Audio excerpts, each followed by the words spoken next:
Bismillahirrahmanirrahim. Assalamualaikum warahmatullahi wabarakatuh. Mahasiswa yang saya cintai, pada pertemuan kedua ini kita akan bicara tentang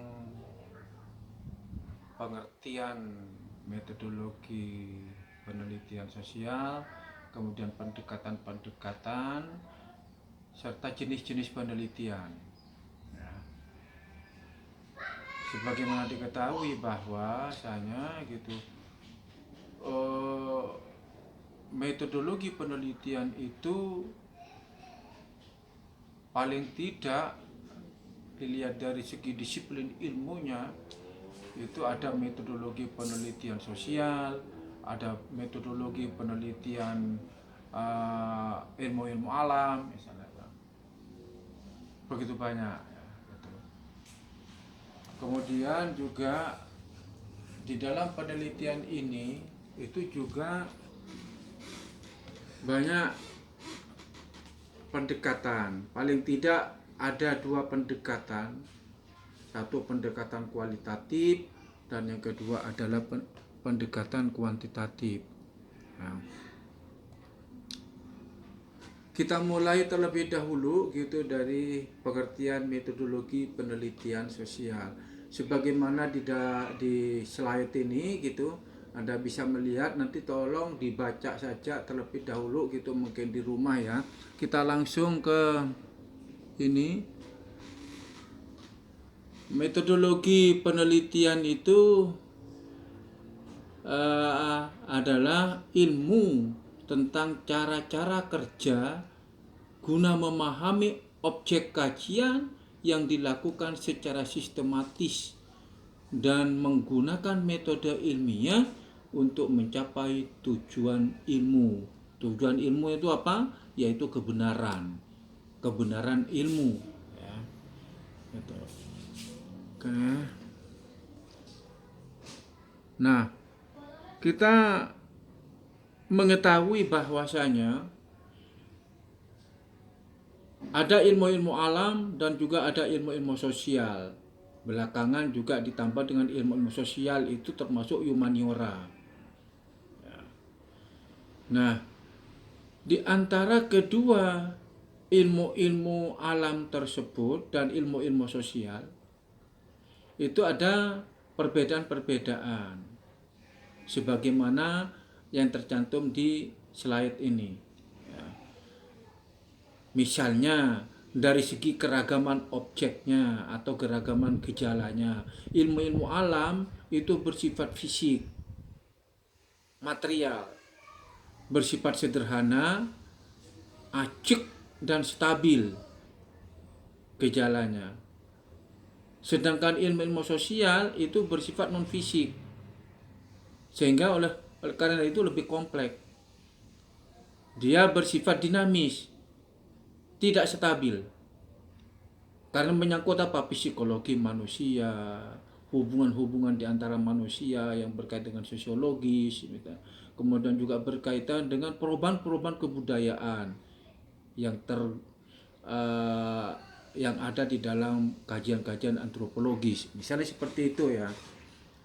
Dan ini perbandingan tujuan penelitian antara ilmu-ilmu alam, IIA itu ilmu-ilmu alam ya, dan IIS yaitu ilmu-ilmu sosial. Kalau ilmu-ilmu alam itu melakukan riset untuk mencari kebenaran melalui yaitu menerangkan atau eksplanasi, bisa juga menjelaskan sesuatu gejala, kemudian memprediksi suatu gejala untuk ke depan seperti apa, sekaligus juga untuk mengontrol, mengendalikan terhadap sesuatu yang ada pada saat sekarang agar supaya bisa terkendali pada masa yang akan datang. Sedangkan tujuan penelitian ilmu-ilmu sosial itu mencari kebenaran melalui pemahaman atau understanding ya. Oke, nanti kita akan bisa lihat gimana pemahaman atau understanding itu. Nah, Mari kita terlebih dahulu melihat gitu dua aliran epistemologi dalam ilmu-ilmu sosial khususnya. Jadi dalam ilmu-ilmu sosial itu ada paling tidak ada dua aliran. Yang pertama adalah positivistik dan yang kedua adalah humanistik atau post-positivistik. Positivistik itu dipeloporin oleh Auguste Comte, orang Prancis ya, itu. Dia bapak sosiologi. Yang dia memandang bahwasanya ilmu-ilmu sosial ya itu dapat menggunakan metodologi dari ilmu-ilmu alam. Ya. Artinya apa nanti? Metodologi penelitian ilmu-ilmu sosial itu sebenarnya bisa juga menggunakan metodologi penelitian yang ada di dalam ilmu-ilmu alam. Sebaliknya, menurut aliran humanistik yang dipeloporin oleh Wilhelm Dilthey, ya, itu memandang tidak, ilmu-ilmu sosial itu tidak bisa kita menggunakan metodologi ilmu-ilmu alam. Ya. Jadi kalau ilmu-ilmu sosial ya harus menggunakan dasar-dasar metodologi tersendiri khusus yang berlaku memang sesuai dengan karakteristik dari ilmu-ilmu sosial. Ya. Sehingga untuk ilmu sosial itu tidak bisa digunakan dasar-dasar metodologi dari ilmu alam. Itu kira-kira. Sebab ilmu-ilmu sosial punya 3 karakteristik. Yang pertama, kebenarannya itu bersifat individual, ya, yang berbeda-beda antara satu dengan orang yang lain. Jadi lebih kompleks. Uniformitas melalui abstraksi dan penelitian subjektif. Nah, bagaimana kemudian implikasi dari kedua paradigma ini, kedua aliran epistemologi itu, ya. Jadi kedua aliran itu memunculkan ini, ya. Yang pertama, aliran positivistik itu melahirkan metodologi penelitian kuantitatif dengan segala versinya. Yaitu penelitian, misalnya penelitian survei, sensus. Ya. Sedangkan untuk aliran humanistik itu melahirkan metodologi penelitian kualitatif dengan segala versinya. Misalnya grounded research, etnografi, fenomenologi, dan seterusnya. Nah, kita melihat sekarang perbandingan antara paradigma positivisme dan postpositivisme atau antara paradigma kuantitatif dengan kualitatif. Anda bisa lihat gitu di dalam slide ini, ya. Nanti bisa dibaca. Saya mohon dengan hormat agar supaya ini bisa dibaca satu persatu di dalam PPT ini, sekaligus juga nanti bisa baca di dalam buku saya, yaitu judulnya Metodologi Penelitian untuk Studi Islam. Ya. Tolong dibaca buku itu gitu.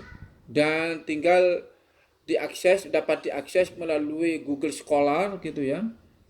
Nanti di situ tulis Nawari Ismail, kemudian atau langsung aja gitu ditulis judul bukunya, yaitu Metodologi Penelitian untuk Studi Islam. Untuk pendalaman lebih jauh ya. Ini di sini ada ciri khas masing-masing. Penelitian kuantitatif itu misalnya ya, dari segi sifat objek kajiannya. Kuantitatif itu mengatakan kebenaran itu tunggal. Tapi kalau positivisme atau kualitatif itu mengatakan kebenaran itu ganda.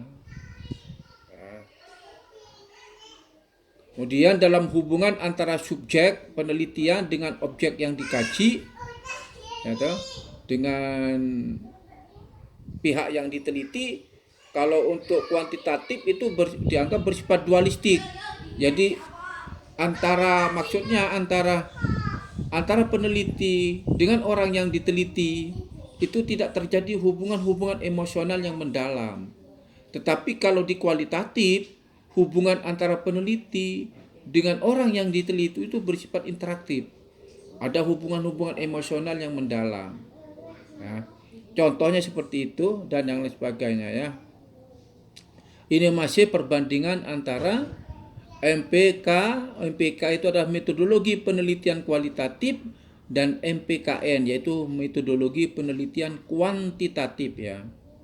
Ini dari segi teori, dari segi hipotesis, dari segi instrumen dan dari segi lokasi. Contoh, dari segi teori, metodologi penelitian kualitatif itu bersifat induktif, yaitu menggali temuan dari bawah. Teori itu diperoleh dari bawah, dari masyarakat. Ya. Generatif itu tumbuh, ya. Ditumbuhkan dari masyarakat atau dari dasar gitu ya. Dasar itu maksudnya dari masyarakat, diperoleh dari masyarakat. Temuan-temuan penelitian Anda misal ketika Anda menyusun skripsi besok, itulah teori. Ya. Tetapi kalau MPKN tidak. MPKN itu teori itu bersifat deduktif dari atas, misalnya dari nilai-nilai, ya. Kemudian dari paradigma. Ya. Kemudian untuk hipotesis misalnya. Metodologi penelitian kualitatif itu disusun di lapangan, berubah-ubah dan hanya sekedar menjadi pengarah kerja. Dan hipotesis itu tidak wajib. Disesuaikan aja gitu dengan kebutuhan. Sedangkan kalau di metodologi penelitian kuantitatif itu harus ada hipotesis. Kalau penelitian itu bersifat eksplanatif, menjelaskan, mencari hubungan antar dua variabel atau lebih, mencari perbandingan antara X dan Y misalnya toh. Itu harus hipotesis wajib ada. Kemudian dari segi instrumen pengumpul datanya, di dalam metodologi penelitian kualitatif itu instrumen pokoknya adalah manusia, peneliti itu sendiri. Sedangkan teknik pengumpul datanya adalah yang paling penting itu adalah observasi, partisipan dan wawancara mendalam. Ini agak berbeda gitu dengan MPKN, metodologi penelitian kuantitatif itu yang ada itu instrumen pokoknya adalah kuesioner atau angket dan seterusnya ya.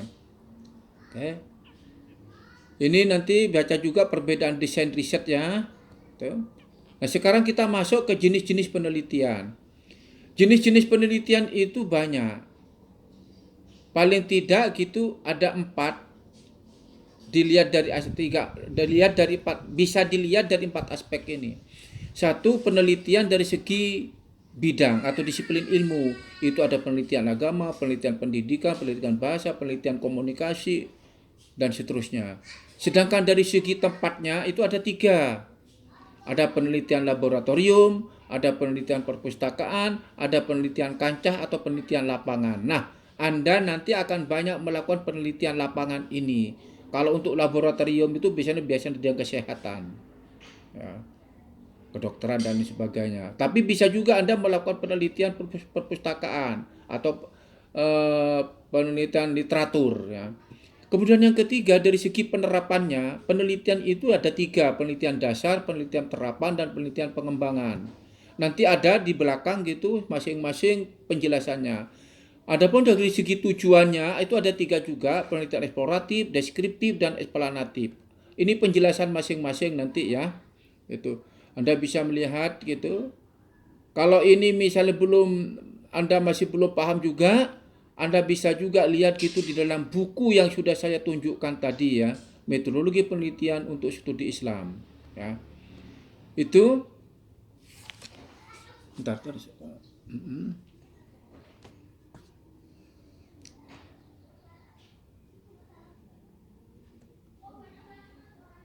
ya.